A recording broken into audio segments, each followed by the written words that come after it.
Alright, good afternoon, guys. Master Bilbo here. I'm back with another replay.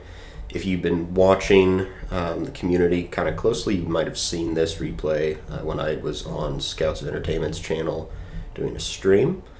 But today this is a replay between Kingdom of Lothlorien and Wars of Arda and Guldur that Scouts will be playing with.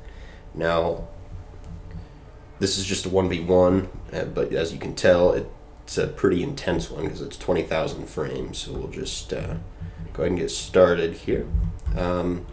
So I've brought several, well, none of these are really new units. They're just completely redone models thanks to Stewart of Dale, who was kind enough to offer to redo these. So we've got, for Lothlorien, the Defenders of Caras Galadhon. All the Caras Galadhon units are the most elite. And I'm actually going to slow this down a little bit so that we don't jump right into the battle. But I'll just blast through this real quick. So I've got 2 or 3 units of Defenders of Caras Galadhon.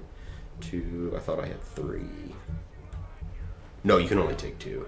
So Sylvan Axes, these are kind of the Sylvan units are the lowest tier of unit you can take. I've got 2 or 3 units of them. I have the Guard of Caras Galadhon. These are archers that use a really high mass special arrow that does quite a bit of damage. They're really good for skirmishing, given their pretty decent armor stats, and then they've got a 2-handed sword they pull out for melee.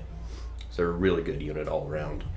Somewhat similar to as far as their ranged attack are the Rangers of Caern Amroth. The big difference is, of course, being Rangers, they hide. They can't really take a whole lot of fire, but they use the same exact projectile as the Guard of Caras Galadhon. It's that blue, flaming, like Silverthorn arrow. But with the Rangers, it's actually armor-piercing, whereas it's not with the Guard of Caras Galadhon. Now, I will preface this by saying there might be some stat changes in the future, but we're still very much in a testing phase for a lot of our factions right now. But as it stands for this replay, that's the case for them. Let's just pause. A lot of Lothlorien's main, like, core units are the Galathrim, and they've kind of got this model going on for them. So they've got the Galathrim Swordmasters. I think I've taken 2 of them. 2. I might have had 3. I can't remember. It's not a big deal though. We have some of the Huorns. These are the Ent variant that Lothlorien can take. They're kind of baby Ents. But they are still... They deal quite a bit of damage. Each individual model's not especially strong. It's not like they're not the equivalent of a troll, but they come in these massive numbers. And they're resilient enough with 2 HP and armor-piercing attacks that they are formidable. I've got 2 of them on the field today. And then our bodyguards are the Kindred of Celeborn. So this is their new model. They still use the same split-shot arrow type they used in Reforged, except now that same arrow type is even more damaging. It's armor-piercing, but they have a significantly lower ammo supply. They then pull out a sword and shield in melee, kind of like the Guthulim Einauer that Imladris do. So you've got them. Oh, I forgot the Galathrim Archers. I brought some of these. These guys are really cool because they double as both poison archers and pikemen. They pull out these spears and they actually use the pike animation, but they don't get the pike phalanx formation though. They're not the full. They're not the full package deal when they act as pikemen, but they still have a uber bonus against cavalry with a spear malice. So really useful. Hybrid unit in that way. We talked about the Kindred of Celeborn, and then these are I'm still working on the name for some of these. This is probably going to change from that name, which is nonsensical, Courtiers of King Amroth's Court. Probably change to just King Amroth's Courtiers, or Lords of King Amroth's Court, or something like that. But anyway, they're actually more like... Oh, you know what? I made a mistake. The Kindred of Celeborn in Wars of Arda are a bit different from the Kindred of Celeborn in Reforged. They do not use the split shot arrow. That was my mistake. They use one of the variations of Silverthorn, I think, and then this unit, the King Amros Courtiers, they use the split shot arrow that's armor piercing, and then they pull out a two-handed sword in melee. I love this model. A lot of these are courtesy of Silmarillion that Stewie used to put together, which is perfectly excellent by me. I actually always wanted our Elven factions to reflect the Elven factions from Sil. It's kind of like a sequel mod to Silmarillion. So, anyhow, that's my roster. On the other side, we have scouts. If we can, now he's going to have a lot that's hidden, but he's got these Black Orc warriors. He's playing as Dol Guldur. Ignore the Hand of Isengard. We haven't changed all those to reflect the new faction icons yet. But anyway, Black Orc warriors. They have Mason Shield, as you can see. This is a unit shared with Mordor, and they can upgrade to have the same unit model that the Morannon units do from Reforged. But this is their base model. So he's got a few units of them. He's got a unit of Hill Trolls, which aren't really especially good trolls. Dol Guldur don't really have the same kind of monsters in Wars of Arda that Angmar and Gundabad do. They do still have some monsters, but the Hill Trolls are kind of like a troll unit shared by all the evil factions, or all the orc factions, and they're the weakest variant. They come to make up for that, though. They still come in pretty good numbers, 21 per unit. We've got some Dol Guldur Warmongers. This is a unit I think we borrowed from Isengard and Reforged.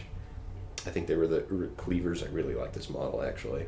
But they don't really have the Isengard iconography, so I thought it'd be really cool to use them for Dol Guldur. So he's got a few units of them. He's got some more Black Orc units around here somewhere. I think he's got some Black Orc halberds and archers. And then he's got dismounted Wraith Knights, kind of comparable to the dismounted Knights of Innuminos in terms of their stats. They're not especially damaging, they're just really tanky. Of course, Lock Morale, Fear Causing. So you've got dismounted Wraith Knights, and the rest of his army looks like is hidden. Now I can tell you he has the Spawn of Ungoliant, or Greater Spawn of Ungoliant. I'm not sure what the unit name is in this particular replay iteration, but they are massive spiders about the size of Mumakil that have a ranged attack. The ranged attack is going to, and when they're done, it's going to be like the Dragon's Breath Cannon from Reforged, except it's going to be a green projectile to kind of make it look like they're spitting acid or something. But right now we haven't turned that green, so it's just basically a cannon on a big spider. And then we have, I know that he's also got the Necromancer, which are the personal bodyguard of Sauron the Necromancer. Pretty similar to the Witchers from Reforged. Completely different model, completely different unit style. They just use the same projectile. The unit size is a lot bigger. They have a little bit less ammo per model. They're a lot more tanky than the Witchers in Reforged, and they actually can stand up and do a pretty good job in melee, unlike the Witchers from Reforged. So they're, in almost every way, they're better, objectively, than the Witchers from Reforged. But they also cost a lot more, like, I don't know, at least 2,000 florins, something like that. And we'll show you their model when they're done. I don't remember what else Scouts took, so we'll go ahead and get started. Oh, that's not go 2 times speed, just 1 times for right now. And as if you guys have been following the channel for a while, you'll know that I kind of like to survey my opponent's army for a moment before I charge into battle, because my micro is really not very good. So I just have to be, I like to be really careful. A lot of people interpret that as me, like, hanging back and, like, trying to force them to come to me, and I tell them ahead of time that's not what I'm trying to do. Just be patient and I'll move forward. But we've got... Oh yeah, the Headhunters of Dol Guldur. These guys... I love this model, by the way. It's from Silm. I think I made some changes to it, though. But they're a bodyguard archer, and then they pull out with poison and armor-piercing arrows. And then they pull out 2 AP axes when they're in melee. So really good. No shield, though. That's their big weakness. So I'm going to open up on them with pretty much all my good archers. The courtiers over there, the Kindred of Celeborn. And I'm going to rush down the hill with the Huorns. Try to bait some ammo into them because they're a really good ammo sink.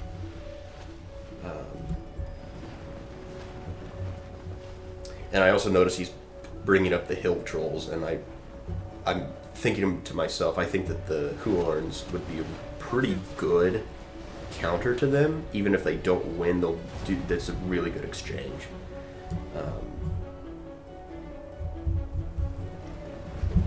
So the Huorns are going forward to be a screen for me. Black Orc Warriors coming in, they're going to get ripped to pieces by my archers, but I don't want to sink too much ammo into them.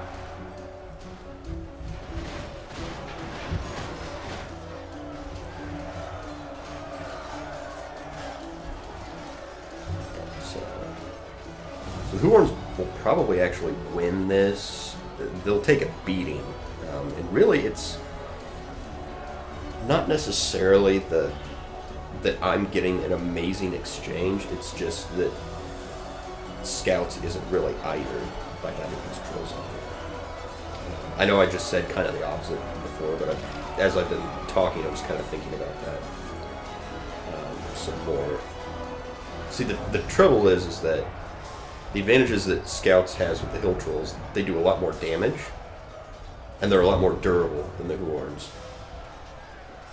But Huorns are just outnumber them so overwhelmingly. Oh yeah, and then Scouts, pardon me for the interruption, but Scouts brought a whole bunch of the zombie units that Dol Guldur can bring. So he's got the Stolen Souls and the Dead of Daggerlad coming in to help out his Hill Trolls here. But yeah, I think that the Huorns, on second thought, probably only a decent counter to the Hill Trolls. The Hill Trolls could really maximize their potential if Scouts were running them in and out into the Huorns, but if they're going to stay there and get bogged down, then the Huorns will get the better of that fight, I would think. Over here, though, Black Orc Warriors will be rinsed by the Huorns, no problem. Even with the support of the Dead of Daggerlad, that'll turn into just a grind fest here shortly. Same over here, but the Huorns have taken a beating from the Hill Trolls, so that's going Scouts' way on that side. These are the Necromancer, and I've even figured out a way to put this new Sauron model I whipped up in as an officer, such that he's floating around. I love that. Thought that was a really cool touch.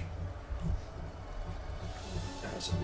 But I'm not sure what Scouts was doing just by leaving them here. I'm not sure. I think he was afraid that my archers would be able to reach out and grab him.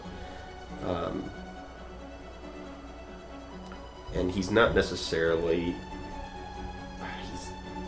He wouldn't really gain any serious advantage by toasting some Huorns down there. Yeah. I think I probably would have done the same. But honestly, I think he's tempting fate by bringing them even this close. I would have kept them a little bit further back. Over here... the Dead of Daggerlad are making contact. And then Dol Guldur's more elite orcs are the Shadow Orc units. So they've got Shadow Orc archers, which are a really good unit. Honestly, more, not even as archers, because they only do like average damage that is poisoned, but it's not AP or anything. And then, again, as archers, they're only average. It's their melee ability that actually makes them pretty good, because they've got these shields that compensate for their really poor armor, and then they pull out an AP axe with their shield too. So really good for melee, actually. Lining up his warmongers. Over here, what is it? More warmongers.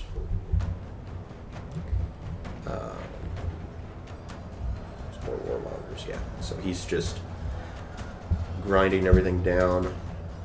Now the spiders actually, funny enough, can hide. And the reason they can hide is because their original iteration was a much smaller model that was meant to hide in like grass and woods and stuff. And that just never got changed. So there's going to be these massive elephant-sized spiders that can hide anywhere. Which is ridiculous as it sounds. It is kind of a cool gameplay element, though. Kind of makes you play like the Where's Waldo game of where's the massive cannon spider elephants that are going to rip my army to pieces at any time. So I am anxiously looking around for them non-stop right now. Let's move the Wraith Knights forwards and just kind of park them there.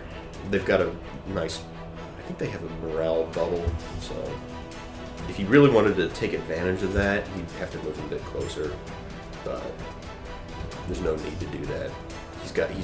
This is just a meat shield grind fest down here right now. And I know right now that if this battle comes down to just a battle of muscle, I'm going to lose. So, but I'm trying to get scouts to commit some of his heavy hitters so that I can account for them with my elite archers, and then I'll rush in. That's kind of the plan. Got some movement over here. I think he's got the warmongers he's sending in. They will cut down trees like nobody's business. They're really good. Horns, again, they're ammo sinks. I'm not sure that I would have used their ammo on them. I mean, I guess because they're poison arrows, it's a little bit different. By reducing their morale, you can make them less effective, but I'm not sure that I would have done that. Because if they were AP arrows, it might be a little bit different, but they're not. But I do want to send in some Sylvan Axes to kind of keep everything stabilized. And to try to tempt some things into happening. Here are the greater spawn of Ungoliant. So here they come. And this is going to hurt when they open up. I think they're going to hide again, though. Yeah, they're going to hide. They have an insane range, as they should, because they're big, massive spiders. So he could hit anything back here with them easily, but I think he's afraid of their tendency to be a glass cannon, where, yeah, they can dish out a lot of punishment. They can't really take... They shouldn't be able to take too much, but as we'll see, that's not necessarily true. So Kindred of Celeborn, I'm going to move them up because of my archer units, they're the best skirmishers, I think, in Lothlorien's roster. The shield, the armor, they're just really sturdy as far as Lothlorien elves go. So we're going to try to smack Sauron. Kindred of Celeborn over here. And the Necromancer getting... Oh, Sauron himself got knocked down on the ground. He'll get back up. That's just going to force him back so that he can't toast any of my elves that I'm sending into combat down here. And then they're also in a halfway decent position to counter his spiders as spawn of Ungoliant should they show up. He's got the headhunters. They're popped back up again. They'd taken a few casualties earlier. Might first shown themselves at the beginning of the battle.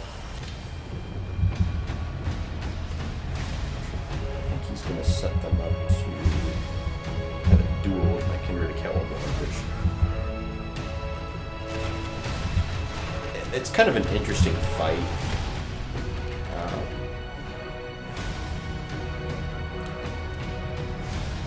I haven't really considered who should win that fight. Assuming everything else being equal.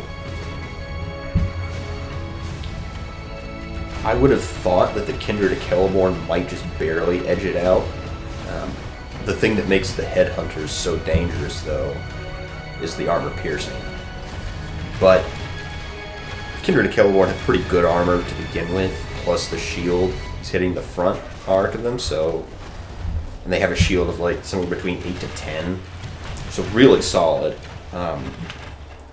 Versus being stun locked with really high damage output that's not armor piercing. I would have thought that that would win the day, but we'll find out. So he's finally cut down all my trees, and he's charged Warmongers in. I'm going to pull them back, screen them with the Defenders of Caras Galathan. I think he's shooting them back with. Shooting them in the back of the Shadow Orc Archers, that's not that big a deal. All saying that, though, they actually did. It wouldn't have been a big deal if they had been running away at full health, but they weren't. Sylvan Axe is routing here now, and only a handful of Huons left on this side. We are at 20 of 26, so I'm down 3%. 29 26 now.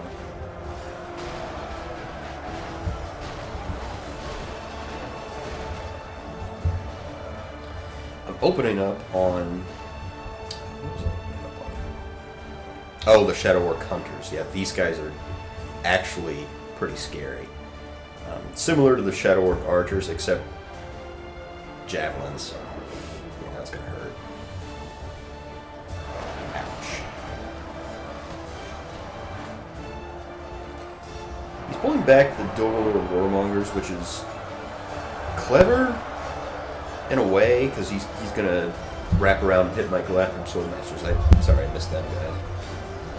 Sent them in just to stop them. I thought they would be a good counter to the Dead of Daggerlad, and they normally would be, but getting rear charged by Warmongers isn't pleasant, even if that's not the most efficient use of their armor piercing. But, you know, you're getting a surround on them, that's still going to be pretty dangerous. Now, you just can't rip these Shadow Orc Hunters apart quickly enough. They're going to have done quite a bit of damage to me.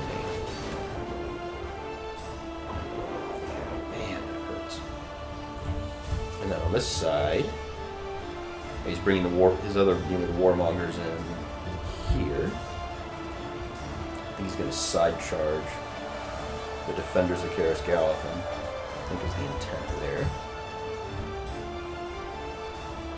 But I'm going to send in this unit of Galathan Swordmasters. High skill and low armor will be a really good exchange against a unit that's poorly armored, poorly skilled, but with armor piercing. And we're getting a rear charge into him. That should hurt a substantial amount. He's already lost 15 of them. Dead of Daggerlad kind of slowly coming forward. As scary as they seem, one unit by itself isn't going to be enough to... They do have fear, though, I will say that. They do cause fear, and they are locked morale. They're 2 hit points with actually some halfway decent damage, but... I'm sure Scouts is doing with Shadow Orc Archers. He's got his Headhunters up here. I'm going to pound them into dust, hopefully, with my Defenders of Caras Galathan over Guard of Caras Galathan. Oh, Rangers of Kirin Amroth, actually, sorry. Yeah, that's a really good unit for them.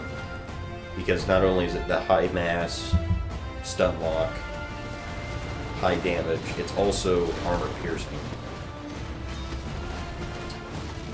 So a few times I actually make a halfway decent decision in this battle. They have lost half their men.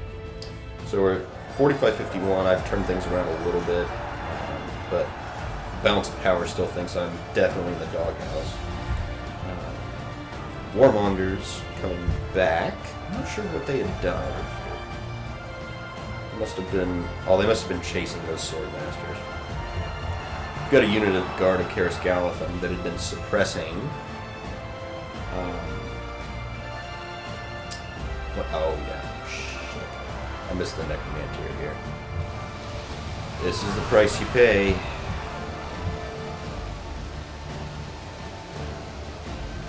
But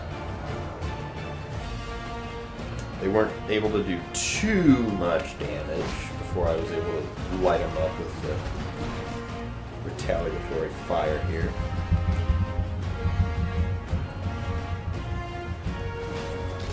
Shadowwork archers is pulling back. Got some Shadowwork, more Shadowwork archers coming into the fight. Again, like I said, they're actually really good in melee. Not a bad exchange, actually, on Scouts' part. Like, they'll actually do pretty good, all things considered, against the Guard of Cjbeards. They would probably lose that if they were on their own, of course, but I don't know. Yeah, I think, honestly, the only reason I'm soundly winning that fight... Oh, here we come. Yep, there. Only half our force remains. Yeah. We'll go back to that in a minute. I'll show you guys the punishing nature of the spawn of Lothlorien. So powerful. Lord have mercy. He did this at the perfect moment when I was not equipped to micro all this. For some reason, and I'm trying to spread them out, they're just not doing it quick enough. So, and I'm hammering them with the Kindred of Celeborn, I think. Yeah. Go fire at... Oh, man. Courtiers of King Amroth and Lothlorien archers. That's not pleasant.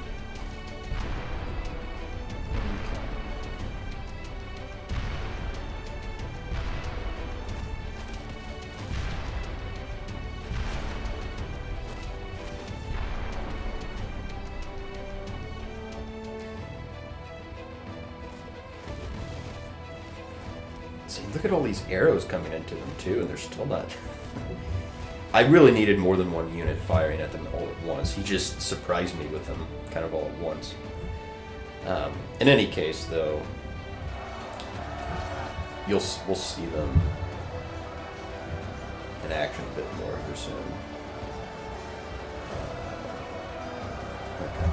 So yeah, if they hadn't been, these orcs in the Dead of Daggerlad over here hadn't been suppressed by my courtiers of King Amroth's court, I don't know that the Guard of Cjbeards here would be doing that well. We did kill one of the spiders. The other one seems to be out of ammo, thank God. So he's just going to charge him in. There's not a lot I can do to stop him. You're just going to roll in here, and it's an elephant, so they don't care about the stakes. And he's going to charge my general. Oh, God. But I've got some pikemen, thank the Lord. Anyway, they kill him. But because it's an elephant, some of these guys are stuck on him, which is really irritating. So anyway, spiders are dead, and my archers are celebrating, I think, a little prematurely.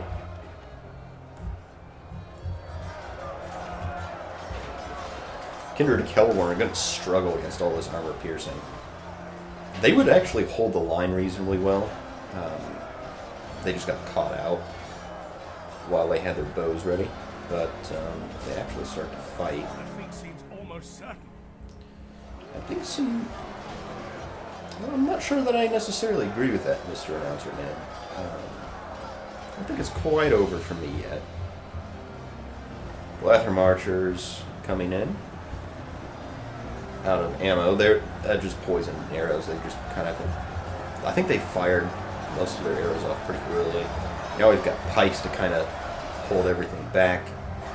He has committed the dismounted Wraith Knights, which...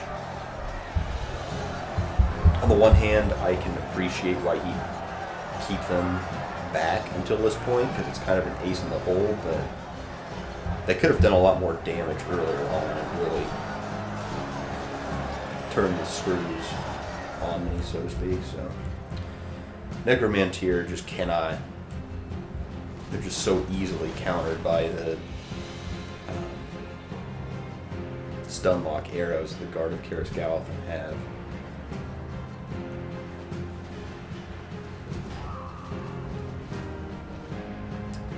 So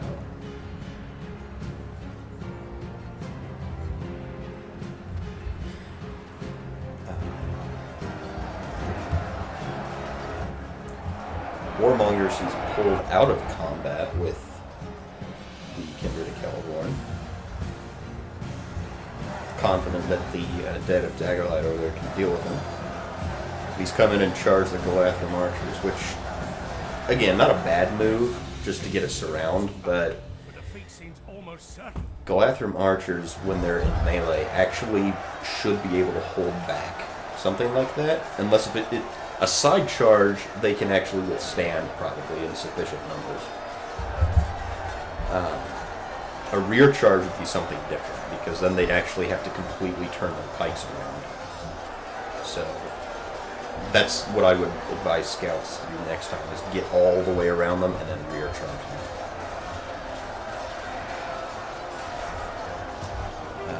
Over here, Kindred of Celeborn winning somehow. I think it must be... Oh, we've got the archers in, that's right. So yeah, they'll just kind of slice through all these Dead of Daggerlad slowly but surely. And at this point, I'm actually feeling reasonably confident that I can pull this off. The only thing I have to contend with still, to be really confident, is the Necromancer back there. If I can keep them suppressed, then I think I've got this battle in the bag. If I can't, then, well, we're probably stuck up a creek without a path.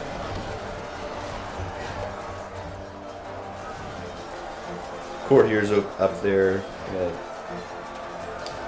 pepper the enemy down here with some armor-piercing split shot. That'll be useful against less. It's not as effective against the Wraith Knights, but at this point, anything's better than nothing.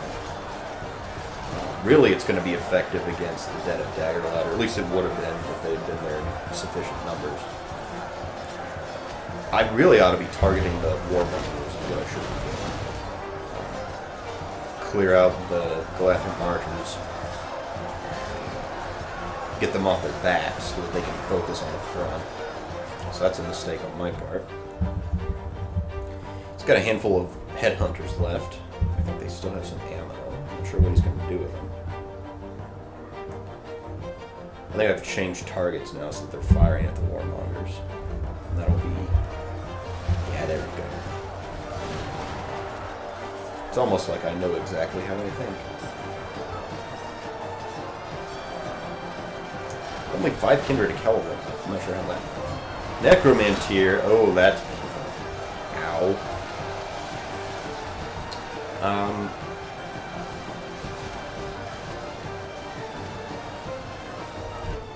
Not the end of the world, but yeah, that hurt. Although he did actually get 1 or 2 of his Wraith Knights. So one thing people might not be aware is this fire lingers, and if you step in it, it has there's like a certain percentage chance that it'll instant kill the thing that stepped in the fire as well. So a couple Wraith Knights actually stepped on their fallen comrades and died for it.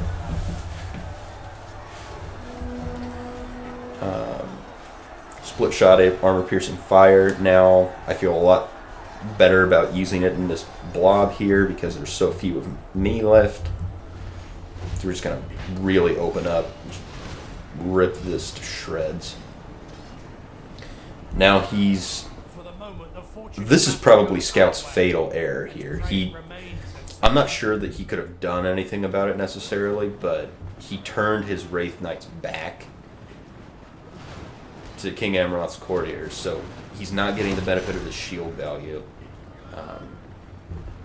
because they're hitting them A, from the right side or from the back, and that's just gonna, yeah, that's gonna hurt. Ow.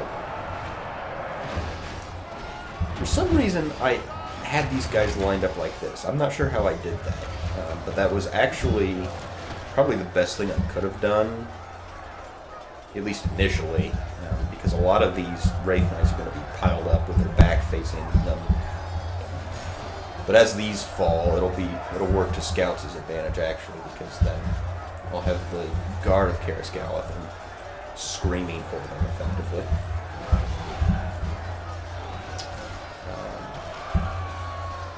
And just 21 Wraith Knights. We're 88 to 98, so that's a wide enough margin, but still a pretty damn close fight. He's got some Dead at Daggerline left. I think he has... Oh, he must have his general. I thought he had the general in the Necromancer, but he's got it in the Wraith Knights. Should be a Nazgul. Yeah, that's his general. He's bloodied up.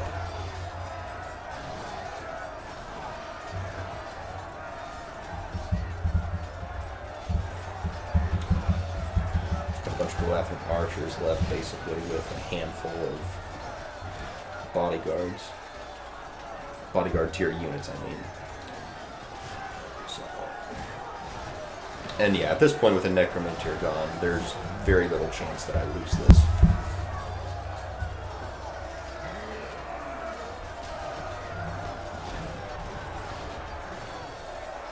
We can sit back and enjoy the spectacle for a moment here.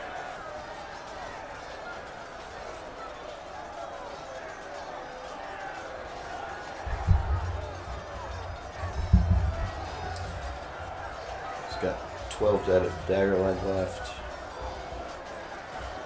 This guy's getting quadruple team, dear lord. Our men have slain the enemy Oh, general. the enemy general's Without dead. him, his troops will lose their will to fight. Oh, he does have... I forgot about that. He's got some Necromancer up here somewhere. Or he did. I think I finished them off with Kindred to Kelp. Yeah, he got him up here, and then... We will smash the The enemy. unfortunate thing is he got a lot of friendly fire from that.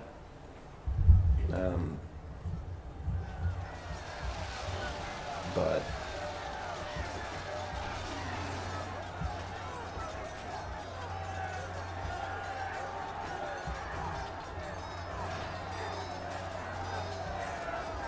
And yeah, at this point I'm happy to just let this kind of finish itself out. This is a pretty even fight here. When the Dead of Daggerlight go down though, then there's only 6 Wraith Knights left. So he brought me down to 90%. I think always makes for a really good replay when the winner is, you know, just barely scrapes by. And this kind of goes to show that Dol Guldur is not the traditional orc faction, where it's just hordes and hordes of numbers. Yeah, you can do that, but you can bring some serious firepower too. Not a whole lot in the way of like brute force muscle necessarily. More than what Lothlorien can manage to match, but yeah, I mean The battle is very much in our favor. it's a case of like 2 superpowers in terms of like their ranged potential going at it. So I had a lot of fun with this replay.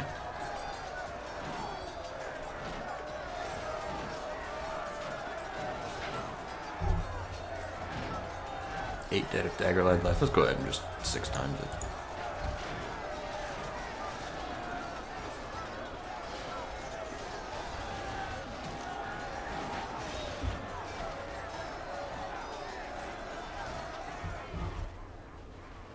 And we've got 1 Dead of Daggerlight left. This is a clear victory. And there we go. So that's the replay. Slightly less than parity with the army size deployed, but still a pretty close fight. And yeah, all the all the usual suspects did most of the heavy lifting.